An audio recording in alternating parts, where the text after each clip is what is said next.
Hello and welcome to a new episode of I Can Do. I'm Benjamin Lee. Wherever you're listening, thank you so much for giving this podcast your time, and really looking forward to this conversation. We have another fantastic guest on the show today. Coach Terrence Brown is on the show with us. Coach, how are you doing?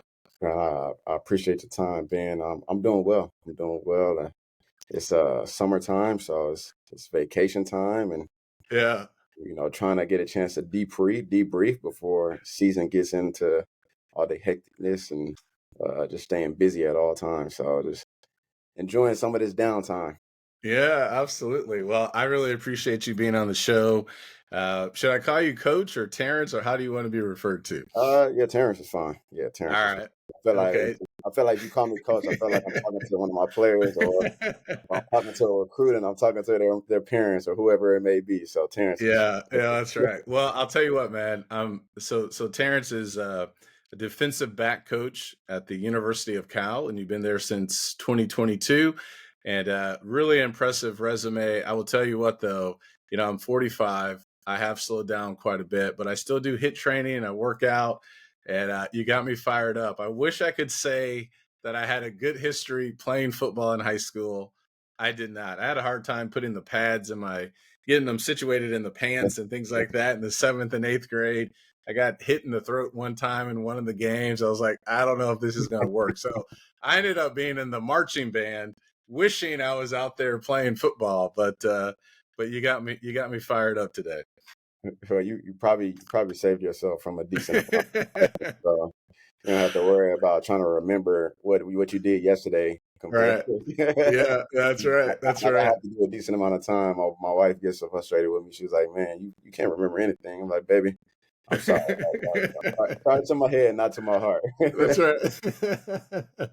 Well, we love football. One of the things, my wife Nikki, we were just talking about family, and we met in 2003, actually in Syracuse, New York. We were at a church event. It was called a Campaign for Christ, and her maiden name was Benjamin. So I said, "Hey, let's just go ahead and get married." But it didn't go exactly like that. But she, when I met her, she was into football, and I was like, Mm, I cannot believe this. mm. So her dad has always been a big Dolphins fan because she grew up in Florida. And so, we would just talk, and I was like, this is unbelievable. We can have a conversation, and so that was something that was really awesome when meeting her. And my son, Josh, we love watching football on Sundays, and it's obviously expanding with, I remember growing up, Monday Night Football, Mm-hmm. with Al and Frank and those guys. That was like the big thing, and now Mm-hmm. it just keeps getting bigger and bigger. And I love to kind of pick your brain with that a little bit more. But if you can, I'd love to hear your story of your journey to football and how now you've been coaching in the college ranks for a number of years. How did all this get started? Yeah, I mean, if I could be honest with you, it's all Please. it's all credit to God. Amen. I wouldn't be in the position that I'm in without Him gifting me with the talents and the gifts, the abilities to, one to play the game, but two to understand it, to carry me on for years, and it really was spearheaded by my father. Hmm. So I'm the oldest of two. My father's name's Terrence Brown Sr., so I'm the junior. Um, my mother's name is Christina Brown, and my brother's name is Christopher Brown. And so in our household, um, it ran like this: it was faith, it was family, and it was every extracurricular activity that came after that. My father is a pastor. He's been a pastor for, I want to say, see, I'm 30, I'm 33. So I want to say he's been a pastor for about 30 years. So somewhere around um, that time frame. And so faith was priority number one. Our Sundays, our Tuesdays, our Wednesdays, our Thursdays were dedicated to, spending quality time, Yeah. developing a relationship with God, and then as every other day was, but those days in particular, family. I come from a tight knit family, as I just said. It's only two of us, in terms of siblings, but I come from a big family of cousins. My mom was Mm. one of 8, and my dad was one of 3. But on my mom's side of the family, I think I have close to 50 plus first cousins.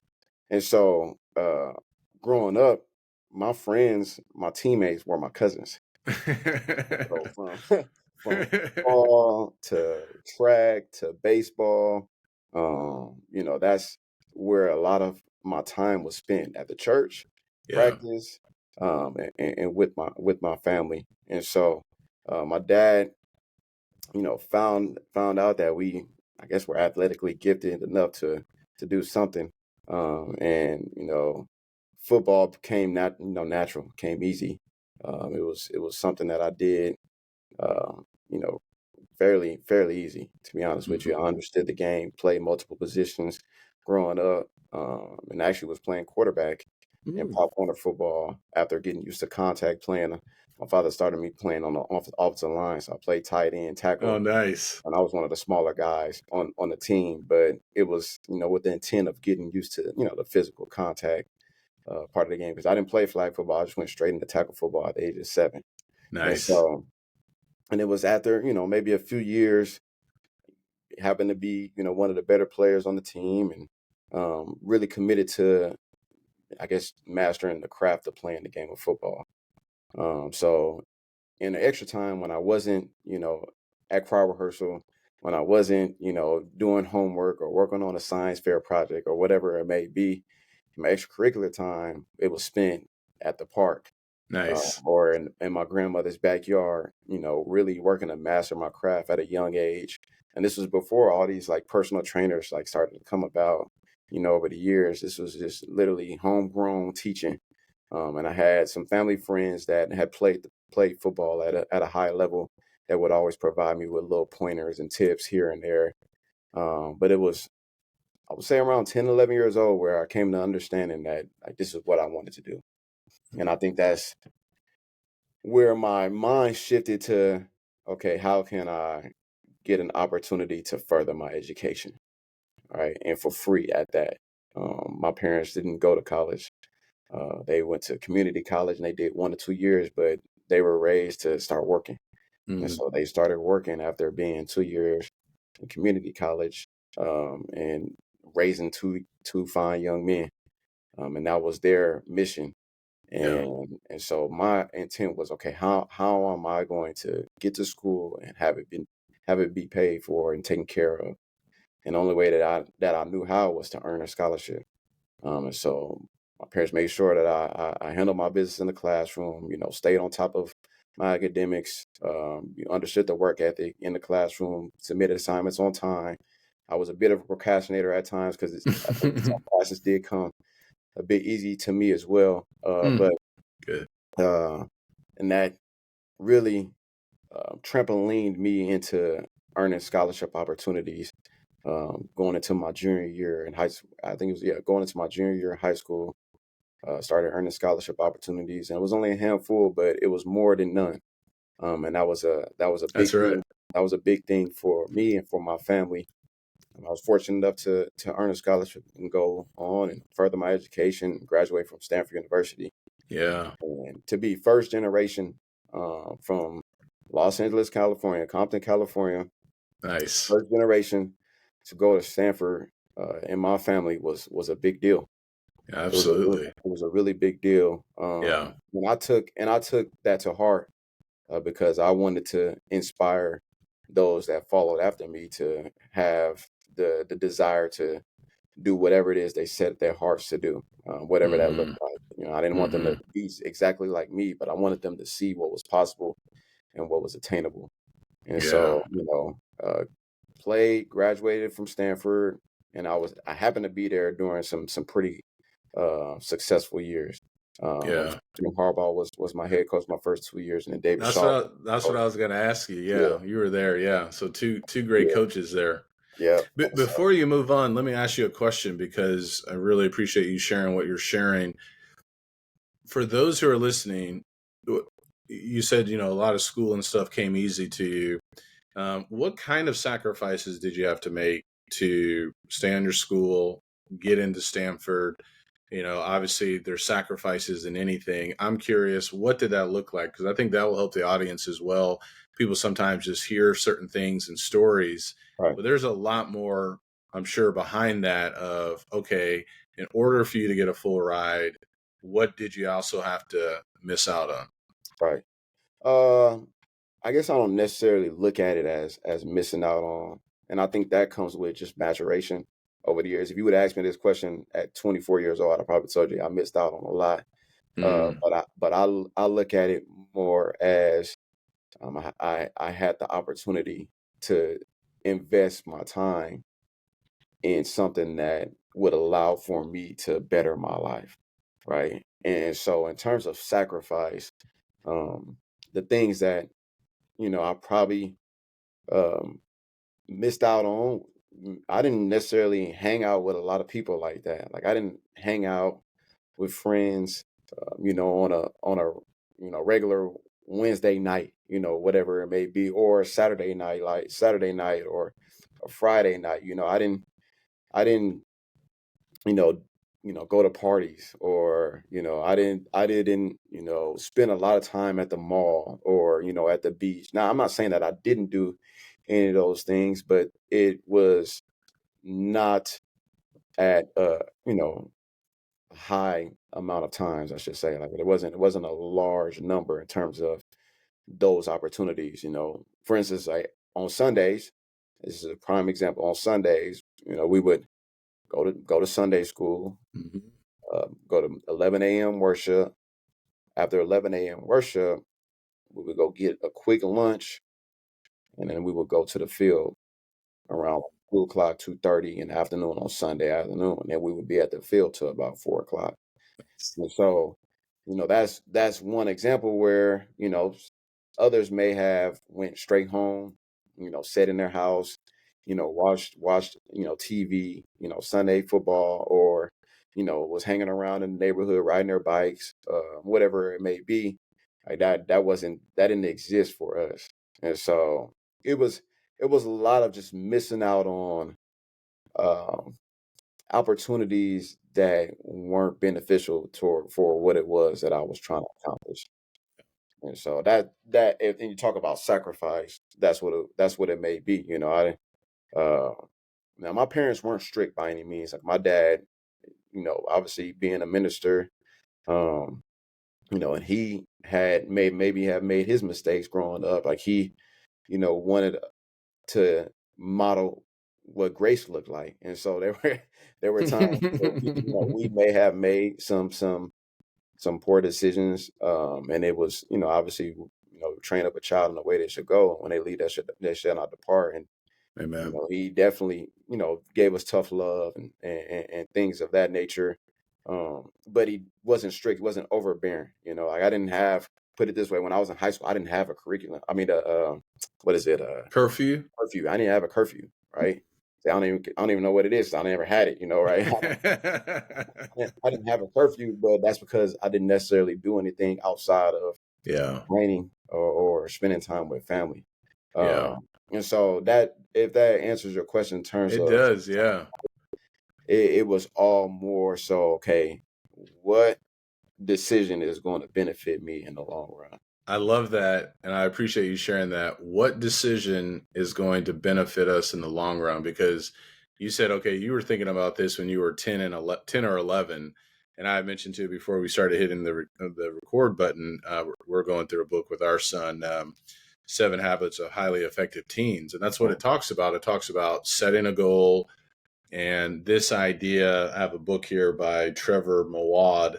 He since has passed, but he was he was a coach for Russell Wilson, like a Mm, mentor coach, and he worked at the University of Alabama and different places like that. But it's just like it takes what it takes, and mhm, that's what it sounds like. What you're saying, it's like, okay, if this is the goal, then I have to eliminate the other things. mhm, And I love that it's not even necessarily a sacrifice. It can be, but the goal is that's what it's all about. And mhm. so I really appreciate you sharing that and walking us through that, because it's easy just to sometimes look at other people and say, man, look how far they've Right, gone. But there was so much, what I'm hearing, intentionality and how you were conducting yourself, how you were living. Right. Yeah, I think the awareness Yeah. piece is key, right? And I mean, I think we're kind of going through it right now with our 4-year-old son. It's just, Hmm. one of my prayers is, God, like just provide me with the guidance, direction to steward the gift that you have bestowed upon him. And I don't know what those gifts are, but that's something Hmm. that, as time goes, that I can continue to gain clarity and discernment of what those particular gifts are. But just the awareness, I think I had the awareness at a young age that I happened to be, you know, pretty good. I don't want to say I was, the guy, but it came natural to me. And so since it came natural to me, well, I'm going to invest time in becoming the best version of myself in some form or fashion. And so, Yeah, no, that's fantastic. So you were there, and that's crazy thinking about this. I watched you, even though I yeah, didn't know you. But I yeah, remember Stanford and beating USC. I can't remember what year that may have been in, and just the rise, of the school, and then Coach Shaw coming in and doing a great job as well for so many years. So tell us, what position did you play once you got into college? Were you playing multiple positions, or did you end up finally on the defensive side for good? yeah. I was on the defensive side for good. That actually became about going into my senior year of high school. Okay. But I stuck solely with playing corner. When I Nice. got in college, I played corner and a little bit of nickel as well. Yeah. So um, I much rather prefer delivering the blow than taking the blow. That's really where that came from, and just tackling the challenge of you know something that's out of the ordinary. To go backwards where in human living, normal human living, we go forward. We walk forward. Right. So Yeah. to do something that was out of the ordinary uh, was something that I took a lot of pride in. Yeah, Yeah, absolutely. it happened to be, like you said, the rise. I think the first that SC upset was in '06. And Mm, I was, going into my junior year of high school. And then '09 was my freshman year, and that's, okay. we 8-4, then we the next 3 years we happened to have BCS, Yeah. type caliber seasons. And so it was a lot learned during that time. Yeah. I got a chance to be around some really, really like tremendous football players, Hmm.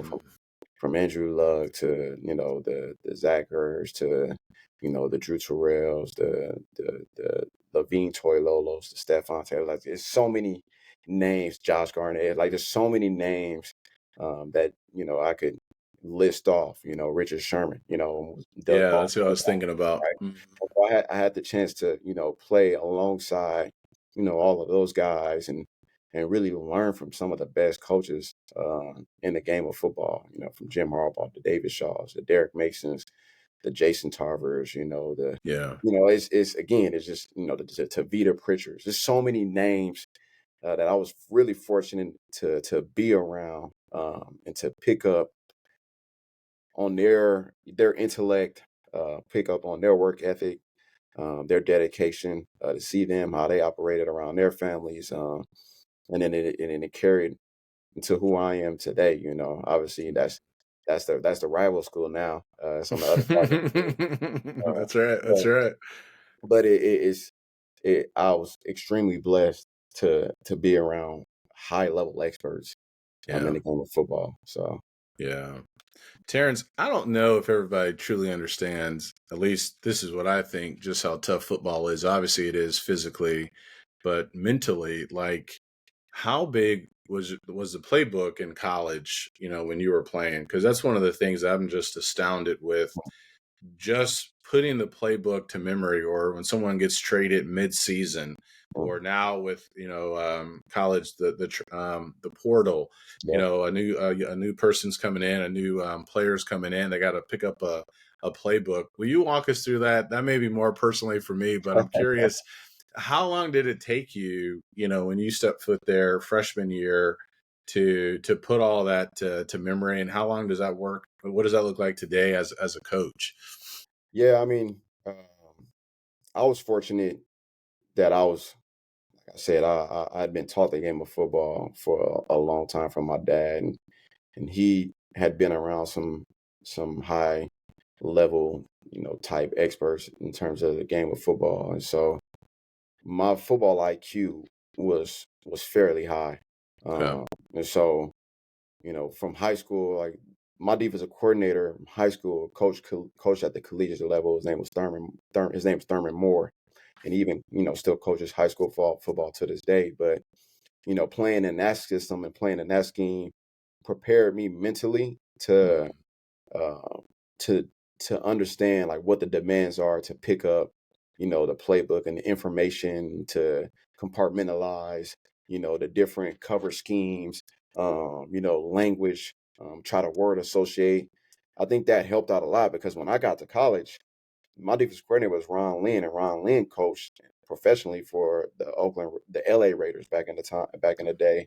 And then actually going into my sophomore year, my defense coordinator was Vic Yeah. Fangio, who's now the defensive coordinator for the Philadelphia Eagles. And Yeah. so I played in the NFL structured system.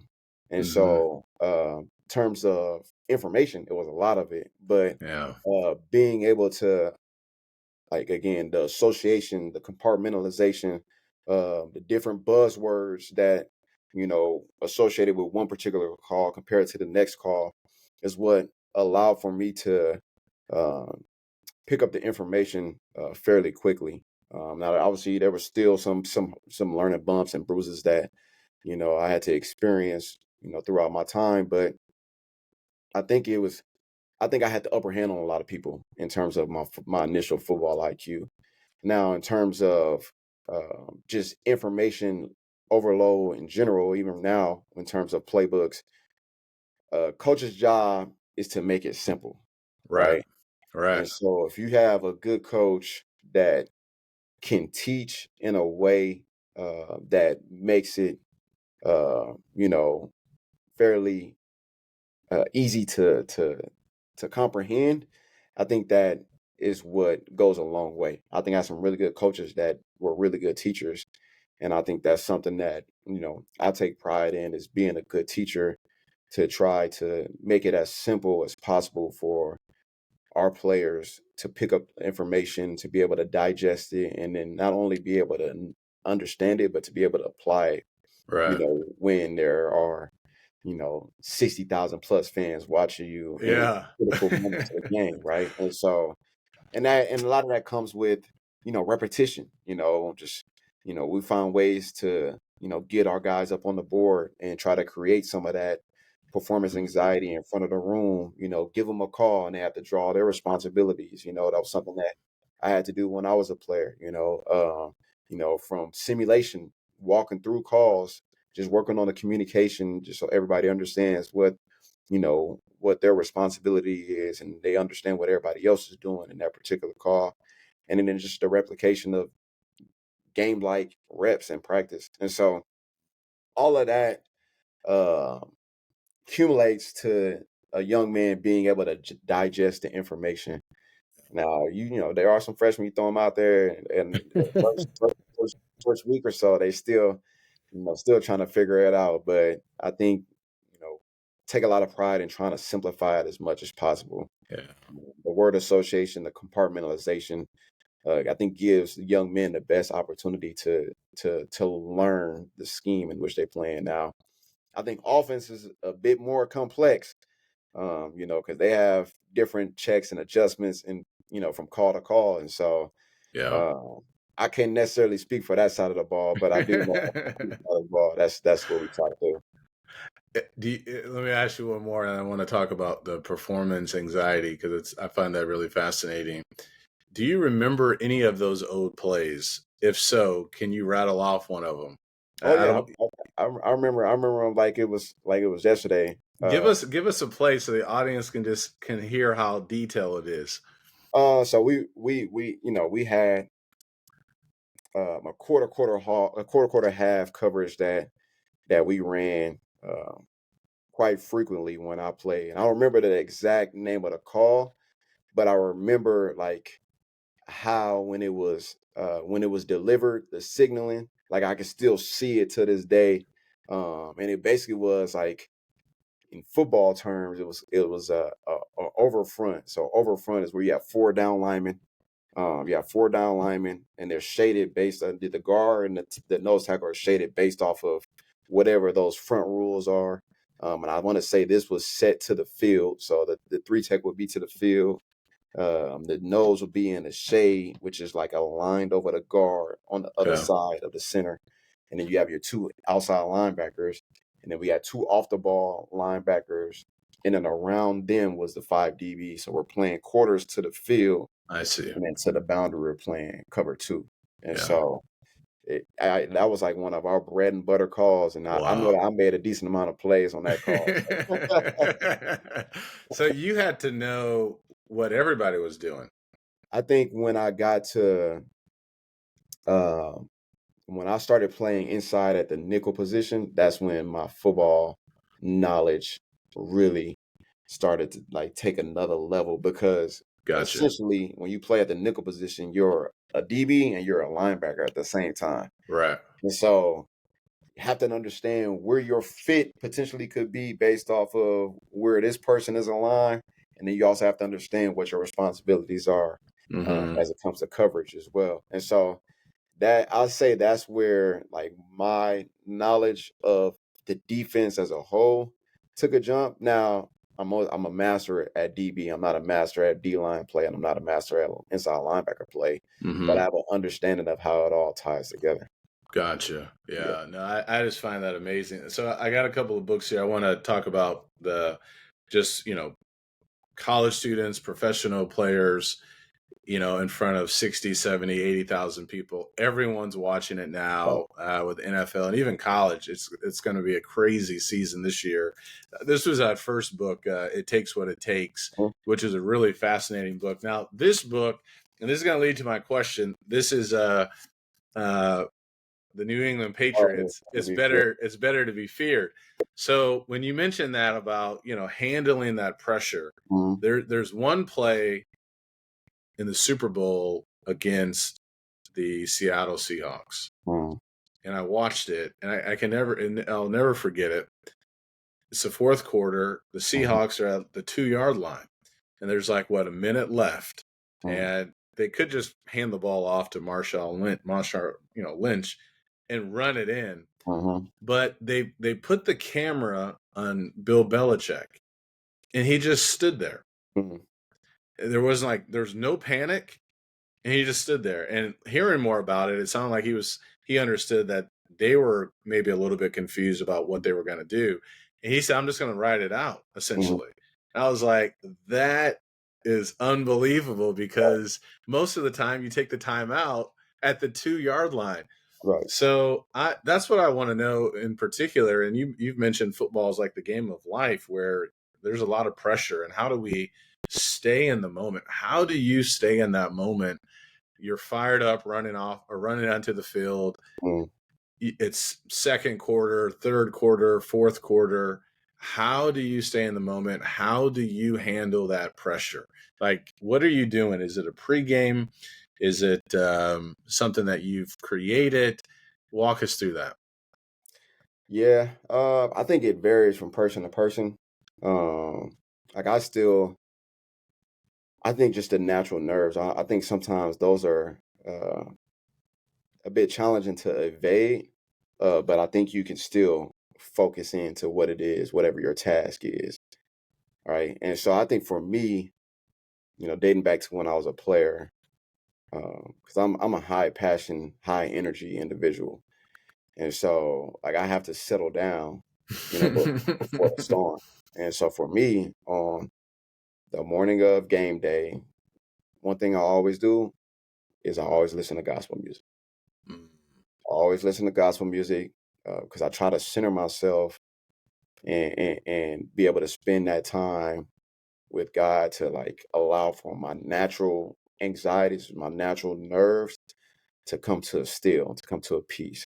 Okay. And so that's what I do. And then when it comes to actually being in the atmosphere, being in the moment, my focus allows for me to I guess it essentially push through all those nerves or whatever it may be, and that focus comes from my confidence, and that Yeah. confidence comes from my preparation. Yeah. And I was so one of my, favorite athletes of all time, rest in peace, is Kobe Bryant. Yeah. And that's one of the things that he talks about all the time is his confidence comes from preparation.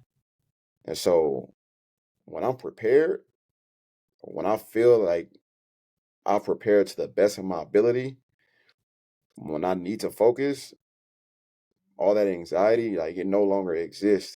If anything, the anxiety may be bottled up into juice after I make a play, or for this instance, Yep. one of my players, make a play in a critical moment of the game.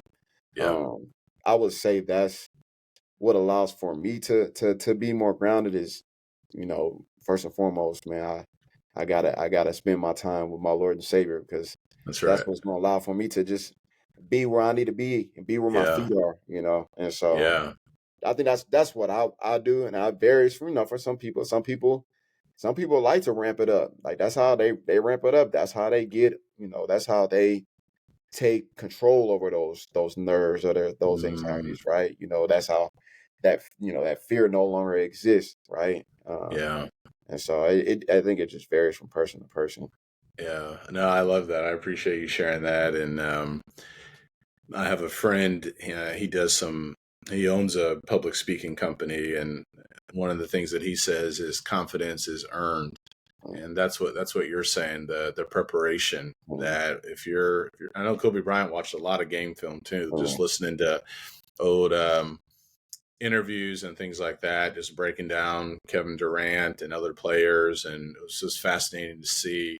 What does that look like for you with respect to game film and how much time and things like that? What does that look like leading into a Saturday game? Yeah, there's a lot of film breakdown. There's a lot of analyzing.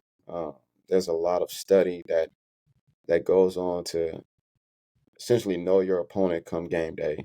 Mm, Now, we play, or I should say, coach collegiate football, right?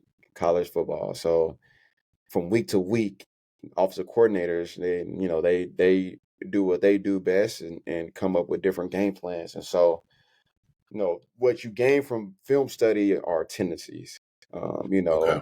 know, you're not going to get the coordinator's exact style of play call, or his exact order of play call. I mean, you may think you may have a bat on that, but the reality is, on the defensive side of the ball, we have no clue what we react. So Yeah. we try to pick up on tendencies, and that information that we gather from the uh, hours of film that we actually watch, on a day-to-day basis, allows for us to develop a game plan, to give our guys the best opportunity to have a chance to be successful, and whatever that looks like. Rather that's, you know, uh, you know, maybe implementing a new call from week to week that we feel is best suited for that particular scheme, or it's just, relying on what our bread and butter calls are, and allowing for our guys to go play fast. But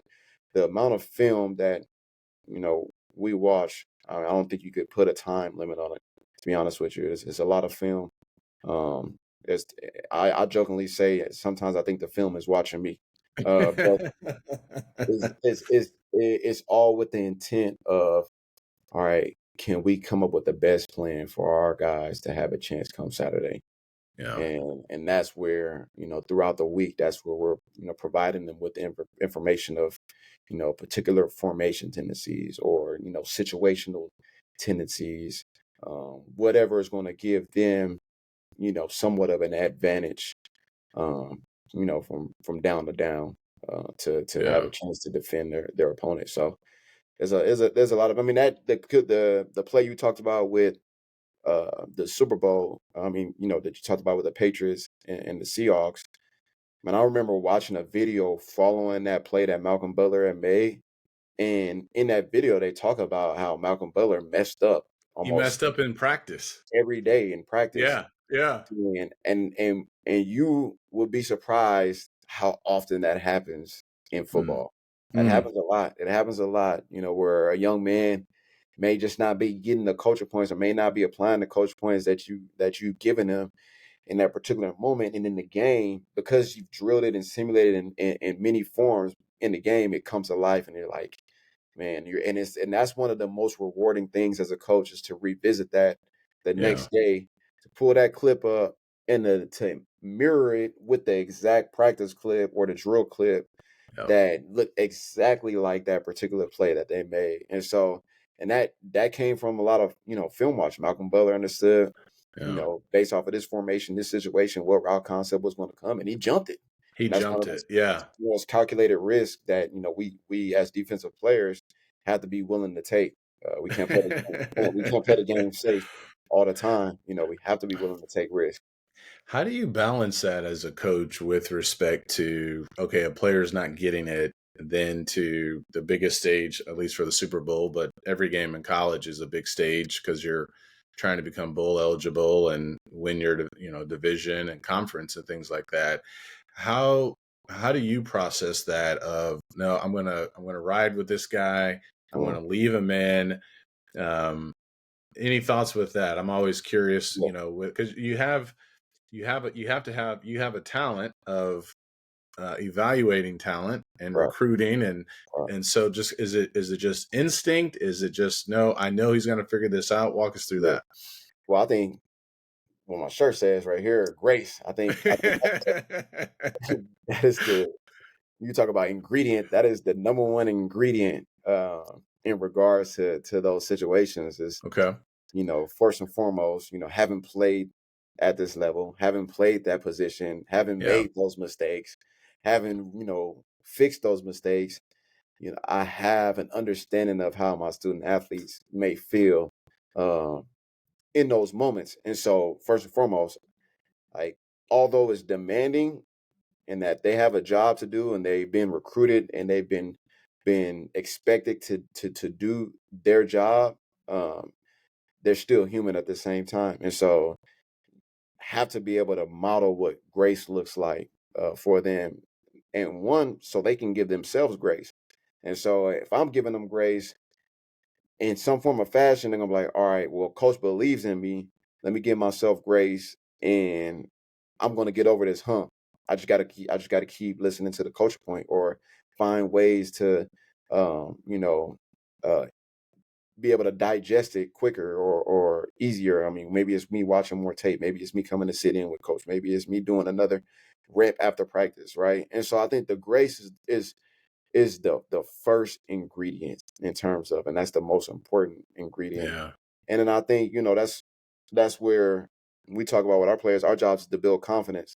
And so if I've built confidence in a young man you know, um, throughout the entirety of an off season, throughout the entirety of a spring, throughout the entirety of a fall camp, even early on in the season. And this is the fifth game in the season, and he's just having a hard time. Well, if he knows that I believe in him, right, then chances are he's going to be able to get over that hump.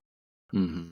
Chances are he's going to be able to get over that hump, and then, it may not happen the next game, it may not happen the next play, but there will be, as long as my belief still is existing, then he'll have a chance to get over that hump and be able to thrive in those moments like Malcolm Butler did. Like Hmm. that, a lot of that has to do with the belief of a coach. And so, when those moments present themselves, I just try to remember what it was like for me as a player.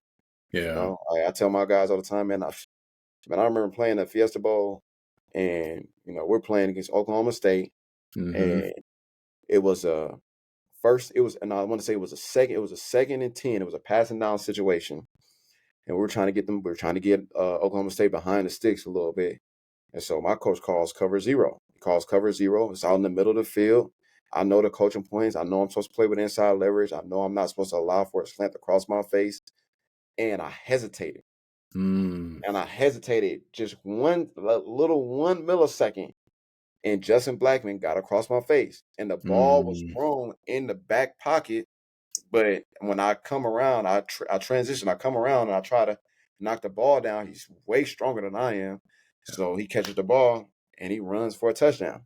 Wow. Right, and this is the second quarter of the game. This isn't even before half. And now Yeah. I had made a play at the beginning of the game to, you know, I guess essentially, help us out on offense. But the point that I'm making is, when I tell my players, I know what it's like to lose. I know what it's like to make a mistake.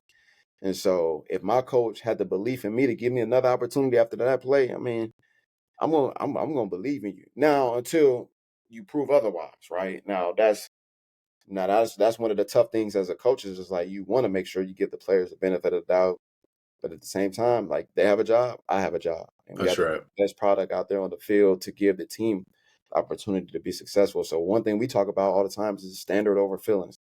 Like Mm. the standard does not care about your feelings at all, right? If they like you can't be LeBron James and play at such a high level, for all these years, and that's your standard. Like nobody care about your feelings. Like when they see you not make that play, and he knows that. You know what I'm saying? Like the greats understand that whatever the Mm. standard is, their feelings subside. Like those are irrelevant. As it comes to Hmm. whatever the standard may be. Yeah. No, I love that. Thank you so much for sharing that. And that's what I'm hearing, Terrence, is this is what leadership looks like. Grace, patience, building that confidence, all in the same time of saying there's still a performance, Hmm. there's still a standard. And so it's not just, hey, yeah, I can still love you, we can still be good. And with that said, you still have to hit this standard. So it's Hmm. not just about, hey, he's being mean to me or something like Hmm. that.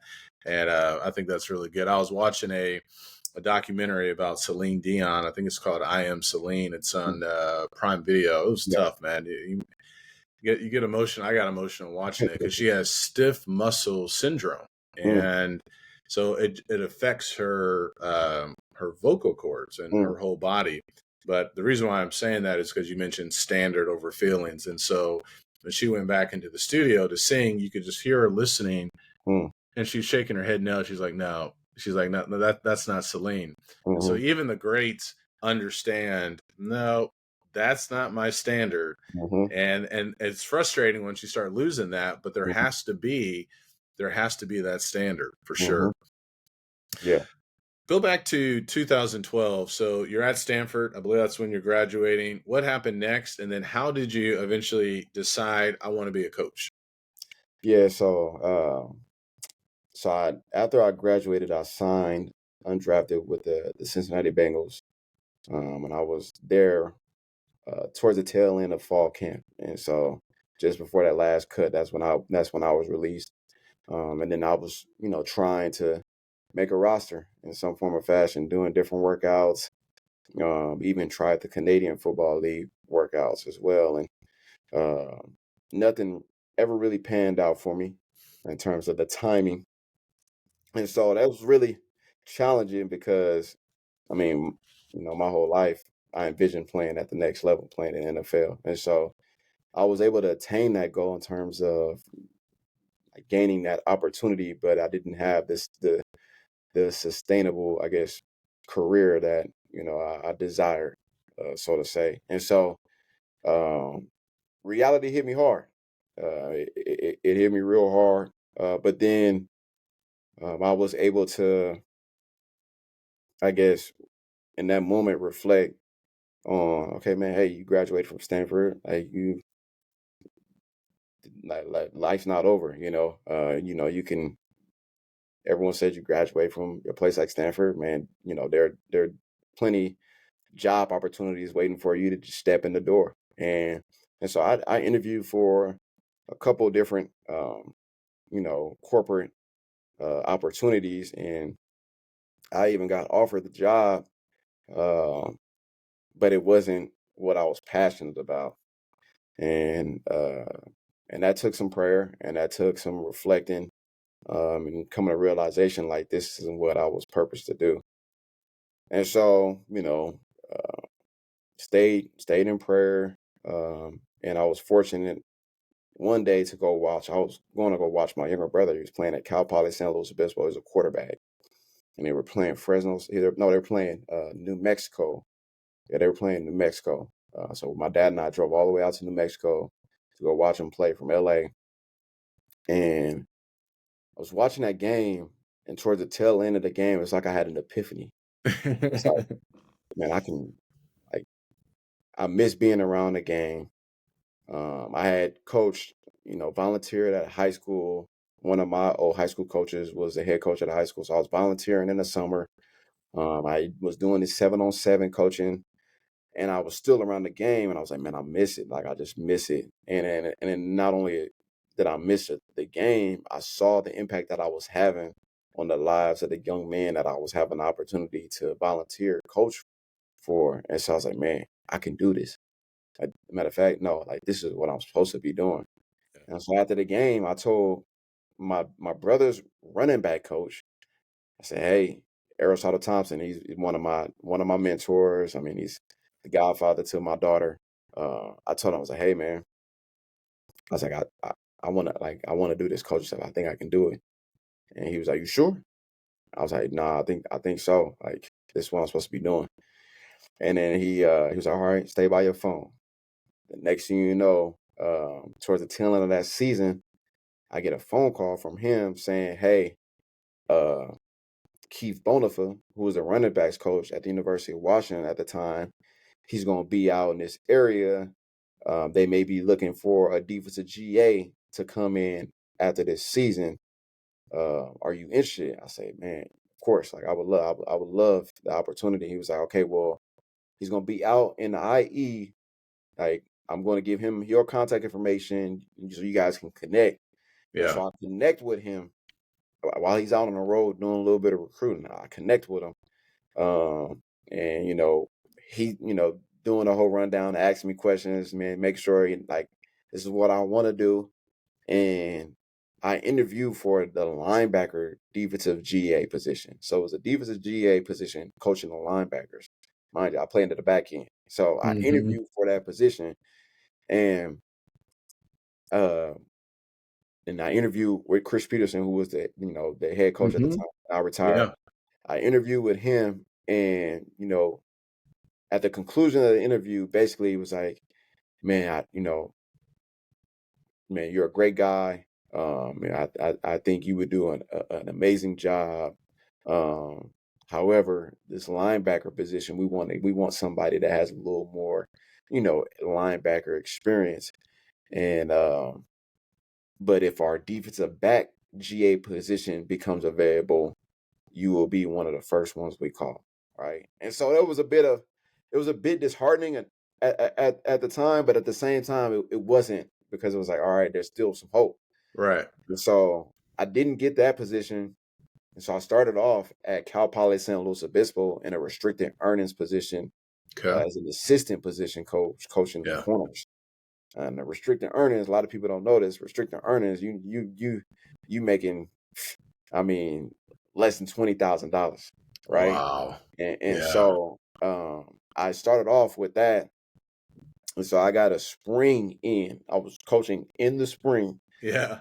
and literally, at a lot of the like Cal Poly coaches that I worked with at the time, they still give me a hard time to this day. At the end of the spring, I get a phone call from Chris Peterson saying our Wow. defensive back GA position just opened up. Are Yeah. I was like, yeah, I'm interested. Because it's full circle. So Chris Peterson actually recruited me when I was going Really? to school. So they offered me when I was at Orange Lutheran High School. They offered me when he was at Boise State. Yeah. And so I told him that on the interview. I was like, hey, coach, this might be your chance to give me the second go around. I didn't, I Oh, didn't, yes, I I love that. didn't, I didn't give you the opportunity the first go around. Yeah. Uh, and then so then I started off there. I left the Cal Poly slow job, and I started off there that summer going into the season of 2015. And I was there as a graduate assistant 2015, 2017. Yeah. And I had the opportunity to work alongside one of the best defensive minded coaches, one of the best coaches in the game of football, Jimmy Lake, Wow. who's now the defensive coordinator for the Atlanta Falcons. And Yeah. so I had the chance to learn from him Mm-hmm. as it came to like defensive back play. Not to mention, I'd already played for one of the best defensive minded coaches in Derek Mason. Yeah. So it was like, man, you talk about favor. I mean, Right. favor is all over my life. Yeah. There is no explanation of that but God. Yeah. And so I was able to work alongside him and coach NFL caliber players. Mm-hmm. Buda Bakers, the Byron Murphys, the Taylor Raps, Yeah. Sidney Jones. So I had the chance to learn Yeah. and really be indoctrined in the coaching profession from one of the best defensive back developers at the collegiate football level, which, man, he ended up pouring that into me, which Mm-hmm. afforded me the same opportunities, as years passed. So, but Yeah. yeah, that's kind of how I got in. That's how I got into coaching, man. It was all purpose led, Yeah. and it's funny. So Courtney and I actually started dating at the very beginning part of my coaching profession. Okay. She had no clue about college. No clue. Her dad and her brother are baseball guys, so she grew up Okay. in a baseball family. So it worked out really well that she had no clue about football because she didn't know what she was getting herself into. She had no idea. Yeah, Right. no idea Right. what she was getting herself into. And then now look where we are going into my 10th season. And then we were, or yeah, going to my 10th season. And, Yeah. she believes that this is what I've been purposed to do. She believes it in her Yeah. heart that this is Yeah. what God has placed on my heart to be able to lead and impact the lives of young men and expand as a kingdom in doing so. So Yeah. it's been awesome. Hey man, I appreciate you sharing that, and that's a God works in a lot of mysterious ways, and I certainly believe in the providence of God, and I really appreciate you talking about your faith and talking about God and talking about Jesus, and I'm sure that pours out in your coaching and just day to day conversations. Let's talk a little bit about young men. You mentioned young men, and you have a young boy. My son's a little bit older, but we're both fathers. You have two kids. I have one. There's a brother here at the congregation. We're going to be starting a camp called Making Good Men. So we're going to Mm. get that started, Lord willing, at the time of this recording this coming Saturday. What do young men need to know today, Terrence? Obviously, our boys are younger, but when you have opportunity to talk to younger men and your players, what do you think they need to know? What do young men today need to be aware of and know? What do you want them to make sure they leave with while you're with them at that time? Yeah, man. I think, I was raised in such a manner that has allowed for me to be the man that I am today in terms of, you know, my dad instilling, discipline, instilling, you know, uh, dedication, instilling loyalty, um, instilling trust, um, vulnerability, all those things he instilled in me at such a young age uh, that that's how I carry myself this day. And I think for young men, the guys that I have the opportunity to interact with, and I try to be mindful of the fact that I'm not everybody's dad. I try to be mindful of the fact that, I was raised differently. Yeah. But in some form or fashion, you know, I I I try to implement some of those traits, or teach them some of those traits of what discipline looks like, and and how discipline can, not from a being disciplined viewpoint, but to how you carry yourself, Hmm. right? To um, being intentional about the decisions that you make, right? Because every decision that you make, again, I said earlier, every decision that you make has a profound impact on your life. And so it can be something as disciplined as, walking around how you dress, right? And again, like I said, I try to understand, like, I'm not like everybody. So I don't try to tell people how to be. I just try to preach the message of how you can be perceived. right? And as a young man, um, and and and fortunately, you know, I shouldn't say fortunate, but it just so happens that in my room there are a lot of young black men, right? Mhm. And it helps in the sense that I understand how to connect with them on a Right. more intimate level. Yeah. Um, or brown man, like we have a Latino young man Mhm. in our defensive back room as well. We have Samoan man as well. So I I'm always on them about how they're perceived, right? Okay. And their perception, because ultimately, um, I was always taught like first impressions are everything. Like the fact of, I mean, like it's to the point where I can be walking around and it could be a week or so after I've gotten my haircut and I can hear my mom in the back of my head like, you need to be slower. Because you just never know. You just never know who you're going to Yep. interact with, and you want to make sure you leave a lasting impression. And so, Yeah. the discipline of how you carry yourself, right? The discipline of like what's of importance to you, right? The discipline of how you treat others, right? The discipline of how you treat women. That's one of the things I try to do a lot is bring my wife around. I try to bring her Mm. around a lot. I try to talk about how I treat my wife a lot, Mhm. um, Mhm. because a lot of young men that I interact with, some of them may not have a fatherly figure at Mhm. home, right? And so I try to give them a model of what that looks like, right? Yeah. Um, the commitment, man, being committed to whatever it is that you're doing, Yeah. right? Being committed to whatever it is that you believe, right?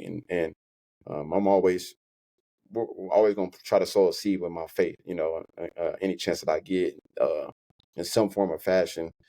But all of these things are things that are discussed in the good word, right? And so everything that the Bible essentially tells us and how we should carry, those are some of the same messages that I try to convey to Yeah. my players in some form of fashion. Man, I think the the one thing I said, vulnerability. I think Mhm. for a lot of young men and a lot of men in general, the challenge for us is to be vulnerable. What do you mean by that? You mean like just if we're struggling with something, showing emotions, just talking, "Hey, I'm not doing well," or "I need some help." I think it's a variety of things, right? Yeah, exactly. Yeah. Showing emotion, being open to having conversations, right? Being flexible, not being so guarded, you're allowing for your ego to be placed to the side, your pride, to be placed to the side. That's what I mean by vulnerability. One of the things we try to do in our room is uh, we ask everybody what their why is, and we challenge everyone to get in front of the room to share their story and share what their why is. And that can be challenging for a lot of young men, certain young men, because they're not used to, being put on the spot, and they don't want to share their story because one, they may be a bit uncomfortable. Um, Two, they may fear how they'll be judged. There are a lot of things that go into that. So we try to make it a safe space to where our guys feel comfortable that like this is home, but that, the vulnerability, um, the treating women though, I think that's so we try to have transparent conversations about that stuff. And especially in this day and age for the, collegiate student athletes, I mean, Yeah. it's first and foremost, you got to know how to treat people the right way, right? But I, Amen. I Amen. also think that, because they're ambassadors of their programs, they're ambassadors of their universities, they're ambassadors. They're being placed on such a pedestal because of their skill set, their ability, and they're just being publicized, right? Because of those things, you're more risk of making, ill decisions that could ultimately affect the trajectory of your career, and the lives of those that come behind you. And so we try to have transparent conversations. We try to talk about things like, what consent is. We try to talk about, like I said, I'm sharing how, like, I'm taking my wife on a date tonight. Like, this is where we going. Like, try to share those real life examples. I share my failures and my faults and my failures. Just so they can understand, like, the growth that you'll experience. And so, Yeah. there's a lot that I would like, to pass along to young men. But Sure. those are Yeah. those are some of the things Yeah. I feel consistently. Those are the things that I do try to talk about, and do try to instill in them. And work ethic, man. Hmm. You're not gonna get anywhere in life without working for what it is that you want. I think we live in such an instant world, an instant society, where everything is available for you at your thumb, your fingerprints, that we lose sight of what it looks like to work. And so that's where the game of football, some young men may come in expecting one thing. Hey, this ain't just gonna be handed to you. Like, we Yeah. expect you to get there, but you gotta work for this. Like, this isn't, I don't know who made promises to you. We don't make promises to you during this deal. We tell you what we believe and the potential that's there. And then when you get here, it's your responsibility to work for what it is that you want. And that's Yeah. the same thing in life. Like, you got to work for the things that you desire in life. Nothing can be handed to you. And if it's handed to you, man, it's Ain't gonna probably work. there's probably a headache waiting for you right soon as you open that door, right? And so that's where we try to make sure they understand, like, what that looks like, and working for things that are worthwhile. Yeah.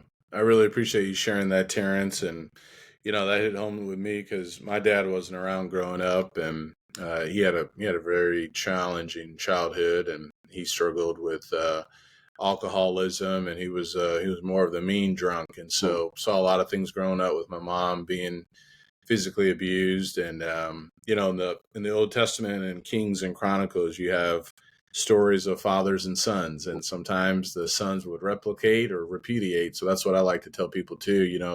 You replicate the good things. He was a hard worker when he was sober. He was a great guy for many years to my mom, but then you repudiate the things that are wrong Hmm. and shouldn't be doing. So I really appreciate that. And I got a list of other questions, man. And I've already taken more time than I told you in the email that I was going to take. We talked for about 15 minutes before we Yeah. got started, so I want to respect your time. But I really appreciate you coming on the show, and I want to leave you with any final thoughts you want to share with the audience. Um. Yeah. I mean, since I appreciate, um, your calling, and preaching, and serving God's kingdom. One of the things that has been consistent for me this year, that I've really, really leaned heavily on, is a Bible verse, and that's Romans 8:28. For everything works together for the good of those who love the Lord, that are called according to his purpose, right? Mm, And the thing that I really want to highlight on is everything works together for the good. And there are many other biblical verses you talked about. I can do all things. Consider it all joy. Like, there's many other references to that principle in the Bible that I think it just correlates with real life. yeah, So whatever it is that you may be facing, um, perspective is key. And I think if you can have the mindset of this this moment, this circumstance, this obstacle, this situation, if you can have the mindset of this benefiting you in the long run, I think, man, you're only giving yourself an opportunity to just continue to climb higher and higher. So whatever that looks like, I know for me, that's something I try to tell myself, in the thickness of season, when, them hours start getting long, and then them nights of sleep start getting less and less realistic. Something that I try to tell myself is everything is working together for the good. And so yeah, um I hope that encourages somebody that could potentially be in a rough spot, or hopefully to continue to provide someone with hope that's received favor and has been blessed. Like everything that you will experience is going to work together for your good, some form or fashion. Yeah. Thank you so much, Terrence. And may the best. I don't want to say good luck. I know you're putting in a lot of hard work and preparation, so I look forward to seeing you guys in action this year. And I'll be watching you. So look forward to seeing you on the sideline. Yeah, I appreciate your time, and I appreciate all the support because You're we're gonna welcome. need it. Yeah. You're welcome. You're welcome. And for those who are listening, thank you so much. Thank you for listening, and we'll talk to you next time. Take care. God bless.